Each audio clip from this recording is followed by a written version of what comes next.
El tanque británico con el cañón más grande de la historia, que literalmente lo destrozó.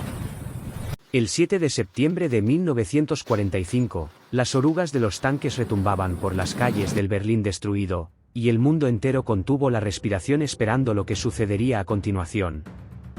Las cuatro potencias vencedoras organizaron un desfile conjunto para celebrar el final de la guerra más sangrienta en la historia de la humanidad. Cada una llevó a esta demostración de fuerza lo mejor que tenía en sus arsenales. Los británicos sacaron sus Comet y los nuevos Centurión. Los estadounidenses mostraron sus Sherman y Pershing. Los franceses enseñaron lo poco que les había quedado tras la ocupación. Pero cuando las máquinas de la Unión Soviética avanzaron sobre los adoquines, a los observadores militares occidentales literalmente se les cayó la mandíbula, porque ante ellos apareció algo que ni siquiera sospechaban que existía. El tanque pesado IS-3 parecía llegado del futuro. Su torre aplastada, con increíbles ángulos de inclinación del blindaje, parecía algo alienígena frente a las angulosas máquinas occidentales. La parte frontal del casco estaba diseñada en forma de nariz de pica, lo que hacía la proyección frontal prácticamente invulnerable a cualquier proyectil de la época. Los 120 milímetros de blindaje inclinados a 55 grados proporcionaban un equivalente a casi 200 milímetros de protección. La torre alcanzaba hasta 240 milímetros en sus zonas más gruesas. Además, la máquina soviética estaba armada con un cañón de 122 milímetros capaz de convertir cualquier tanque occidental en chatarra ardiendo a una distancia de hasta 2 kilómetros. Los oficiales británicos presentes en el desfile enviaron informes urgentes a Londres. El contenido de esos informes era extremadamente alarmante. Su mejor tanque, el Centurión, tenía solo 180 milímetros de blindaje frontal, y su cañón de 77 milímetros, aunque considerado excelente, parecía poco serio frente a un monstruo como el IS-3. El Comet tenía apenas 100 milímetros de protección, menos incluso que los viejos Churchill de tiempos de guerra. El liderazgo militar británico comprendió una verdad simple y aterradora: si los soviéticos decidían avanzar hacia el oeste, no habría nada capaz de detener sus tanques. Pero el verdadero terror se apoderó de los estrategas cuando pensaron en el futuro. Si la Unión Soviética había sido capaz de crear una máquina así al final de la guerra, ¿qué construirían dentro de 5 o 10 años? El telón de acero descendía sobre Europa, y al otro lado de ese telón los ingenieros soviéticos seguramente ya trabajaban en algo aún más formidable. La Guerra Fría apenas comenzaba, y el Reino Unido se encontraba en la posición de un país cuyas fuerzas blindadas podían volverse inútiles frente a la nueva tecnología soviética. En el Ministerio de Defensa comenzaron frenéticas reuniones dedicadas a una sola pregunta: ¿cómo perforar el blindaje de los tanques pesados soviéticos? Las armas existentes no servían, y desarrollar nuevas llevaba años. Los británicos necesitaban algo radical, algo tan poderoso que ningún blindaje pudiera resistir. En agosto de 1950, el Ministerio de Guerra emitió un requerimiento técnico que hizo que los ingenieros se llevaran las manos a la cabeza. Se exigía un cañón capaz de perforar 152 milímetros de blindaje inclinado a 60 grados desde una distancia de casi 2 kilómetros. No existía nada semejante en el arsenal británico. Los cálculos demostraron que para cumplir esta tarea se necesitaba algo absolutamente sin precedentes. El calibre debía ser de 183 milímetros, superior incluso al armamento principal de algunos buques de guerra. Era una locura, pero una locura forzada por el miedo al poder blindado soviético. Así nació la idea de crear una máquina que pasaría a la historia como la respuesta más extrema a la amenaza de los tanques soviéticos. La máquina recibió el nombre FV-4005 y fue armada con el cañón de tanque más grande de la historia de la humanidad. Nunca antes se había instalado un arma de tal potencia en un tanque, y los ingenieros británicos comprendían perfectamente las enormes dificultades que les esperaban. El proyectil del cañón L4 pesaba entre 65 y 72 kilogramos, equivalente al peso de una lavadora o de un hombre adulto corpulento. El disparo completo alcanzaba casi 1,5 metros de altura y era de 2 componentes. Primero se cargaba el proyectil, luego una vaina de latón con una carga de pólvora de 31 kilogramos. Era evidente que una sola persona no podía manejar esto. El chasis elegido fue el del Centurión Mk-3 como solución temporal. El vehículo debía llevar solo 12 proyectiles y una tripulación de 5 personas, incluidos 2 cargadores. El primer prototipo carecía completamente de blindaje. El cañón sobresalía desde una plataforma abierta, y la tripulación quedaba totalmente expuesta. Se instaló un tambor giratorio para facilitar la carga, pero en la práctica resultó problemático. El retroceso era tan brutal que se instaló un ancla de tierra en la parte trasera del vehículo para evitar que se volcara. El segundo prototipo tenía una torre cerrada con solo 14 mm de blindaje, insuficiente incluso contra fuego serio. En junio de 1953 comenzaron las pruebas de tiro. El primer disparo fue devastador. El tanque de 50 toneladas literalmente se levantó, el frontal saltó 22 centímetros y la parte trasera se hundió 12 centímetros. A un ángulo de 3 grados, la oscilación alcanzó 27 centímetros delante y 19 centímetros detrás. La máquina se alzó sobre sí misma por la fuerza de su propio cañón. Los probadores registraban cuidadosamente cada parámetro del comportamiento del FV4005 durante los disparos, y los resultados se anotaban en informes oficiales que más tarde se convertirían en testimonio de este experimento demencial. Al disparar sin utilizar el ancla de tierra, el vehículo retrocedía 23 centímetros, lo que creaba serios problemas para volver a apuntar. Con el ancla, los resultados mejoraban aproximadamente al doble, pero aún así permanecían muy por encima de lo que se consideraba aceptable para un vehículo de combate. La verdadera pesadilla comenzó cuando el cañón del FV4005 se giró 90 grados y se efectuó un disparo lateral. El informe oficial, redactado en un lenguaje técnico y seco, registró que disparar con un ángulo de giro tan grande transmitía al casco oscilaciones de amplitud extremadamente alta con una rápida ciclicidad. Traducido a un lenguaje humano, esto significaba que un tanque de 50 toneladas temblaba como un sonajero infantil. El vehículo se desplazó lateralmente unos 5 centímetros, y cada nodo de la estructura sufrió cargas para las que simplemente no estaba diseñado. En cierto momento de las pruebas quedó claro que el mecanismo de guiado vertical del FV4005 había quedado completamente inutilizado. Durante la inspección se descubrió que la onda de choque de los disparos había doblado literalmente los componentes internos del mecanismo, y que los pernos de fijación habían sido cortados como con un cuchillo. El cañón, que debía destruir tanques soviéticos, destruía su propia máquina con cada disparo efectuado. Los ingenieros comenzaron a buscar frenéticamente formas de reforzar la estructura, pero el problema era fundamental.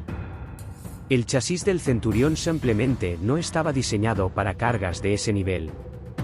Tras una serie de incidentes, la comisión de pruebas emitió una recomendación que heló la sangre de los militares. En un documento oficial se recomendaba encarecidamente no permitir que ningún miembro de la tripulación permaneciera en posiciones de combate dentro de la torre del FV4005 durante los disparos, hasta completar todo el ciclo de pruebas instrumentales. En otras palabras, el vehículo era tan peligroso para su propia tripulación que se prohibía a las personas estar dentro de él cuando cumplía su función principal. Para julio de 1955 llegó el segundo prototipo del FV4005 con torre cerrada, y fue incorporado inmediatamente al programa de pruebas. Esta máquina pasó por un auténtico purgatorio. Durante las pruebas se realizaron 133 disparos, cada uno de los cuales sacudía la estructura y revelaba nuevos puntos débiles. El delgado blindaje de 14 milímetros de la torre resonaba y vibraba con cada disparo, y los probadores que se encontraban en su interior comparaban la sensación con estar dentro de una campana gigante golpeada con un mazo. Durante el año siguiente, las pruebas de ambos prototipos del FV4005 continuaron con el objetivo de acumular experiencia para el proyecto principal FV215 basado en el Kankere. Cada disparo aportaba nuevos datos sobre el comportamiento de un cañón de potencia extrema montado en un chasis de tanque, y estos datos resultaban desalentadores. La precisión a la distancia máxima de 2 kilómetros dejaba mucho que desear, especialmente con viento lateral, ya que el enorme proyectil se desviaba de la trayectoria más que la munición compacta de los cañones de tanque convencionales. Los ingenieros británicos trabajaban obstinadamente para eliminar los defectos detectados, convencidos de que tarde o temprano lograrían domar a este monstruo. Pero mientras luchaban contra las leyes de la física, el mundo a su alrededor cambiaba rápidamente, y el progreso tecnológico preparaba para el FV-4005 un golpe inesperado por la espalda. En el horizonte apareció un nuevo tipo de arma que amenazaba con hacer obsoleta toda la idea de los gigantescos cañones de tanque. Mientras los ingenieros británicos trataban de domar su monstruo de 183 milímetros, en los laboratorios de todo el mundo occidental nacía un arma completamente diferente. Los misiles antitanque guiados aparecieron como un rayo en cielo despejado y cambiaron de inmediato todas las concepciones sobre la lucha contra vehículos blindados. Estos pequeños proyectiles con motor a reacción podían ser guiados hacia el objetivo durante el vuelo, corrigiendo la trayectoria mediante cables o señales de radio, y garantizaban la destrucción de un tanque a distancias inalcanzables para cualquier arma de tubo. El coste de uno de estos misiles representaba solo una fracción insignificante del gasto necesario para desarrollar y producir el FV-4005 con su colosal cañón. Además, el misil podía instalarse prácticamente en cualquier plataforma, un vehículo blindado ligero como el ferry, un helicóptero, un jeep o incluso un trípode portátil para uso de la infantería. Un solo soldado con un sistema de misiles al hombro podía destruir un tanque pesado desde varios kilómetros de distancia, y contra eso no existía defensa alguna. El Ministerio de Defensa británico se encontró ante un dilema desagradable. Años de trabajo y enormes recursos se habían invertido en el FV-4005 y el prometedor FV-215, pero ahora todo el programa parecía un anacronismo costoso. El cañón de 183 milímetros no ofrecía una alta precisión a 2 kilómetros, especialmente con viento lateral, mientras que un misil guiado impactaba exactamente donde el operador lo dirigía. El año 1957 se convirtió en un punto de inflexión para las Fuerzas Armadas británicas. El gobierno anunció una reducción masiva del gasto militar, y decenas de programas de desarrollo fueron cancelados. Regimientos del ejército se fusionaron o se disolvieron, los pedidos de equipos se redujeron y los proyectos prometedores se cerraron uno tras otro. En este clima de austeridad, el FV-4005 y el FV-215 no tenían ninguna posibilidad de sobrevivir. La sentencia fue rápida e inapelable. Ambos proyectos fueron cancelados con la detención inmediata de todos los trabajos. Los funcionarios calcularon que los misiles antitanque ofrecían la misma eficacia de combate a un coste muy inferior, y no había forma de discutir esa aritmética. ¿Para qué gastar millones en una máquina extremadamente compleja con un cañón que se destruía a sí mismo, cuando un misil simple resolvía el mismo problema de manera barata y fiable? Además, la inteligencia informaba que la Unión Soviética estaba abandonando gradualmente el concepto de tanques pesados en favor de la producción masiva de vehículos medianos, y la amenaza para la cual se había creado el FV-4005 comenzaba a desvanecerse por sí sola. Los prototipos del FV-4005 corrieron la triste suerte de la mayoría de las máquinas experimentales. Fueron desmontados, se retiraron las torres de los chasis y los componentes se enviaron a almacenamiento o a desguace. Una de las torres del segundo prototipo fue transferida al Real Colegio Militar de Ciencias en Srivenam para su uso educativo, como material didáctico para futuros diseñadores. Parecía que la historia del cañón de tanque más grande del mundo había terminado de forma ignominiosa, y que el FV-4005 desaparecería en el olvido como otra rama sin salida en el desarrollo de los vehículos blindados. Sin embargo, el destino decidió lo contrario. La torre del FV-4005 sobrevivió a décadas de abandono y en 1971 ingresó en la colección del Museo de Tanques de Bovington. Allí permaneció al aire libre, expuesta a la lluvia y al viento, y durante años los niños del museo trepaban sobre ella para jugar, mucho antes de que la seguridad se tomara en serio. En 2007, La torre fue instalada sobre un chasis de Centurión Mk-8 y colocada a la entrada del museo como una especie de guardián. Y entonces ocurrió lo inesperado. Un videojuego sobre tanques convirtió al FV4005 en una celebridad mundial. Millones de jugadores de todo el mundo conocieron la máquina británica con su cañón absurdamente grande, y esta adquirió un estatus de culto entre los aficionados a los vehículos blindados. Sin embargo, el destino decidió lo contrario.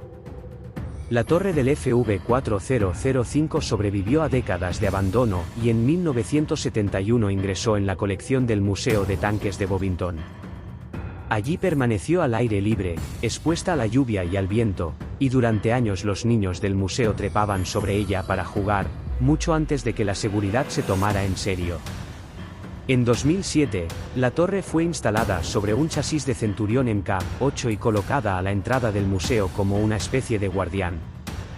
Y entonces ocurrió lo inesperado. Un videojuego sobre tanques convirtió al FV4005 en una celebridad mundial.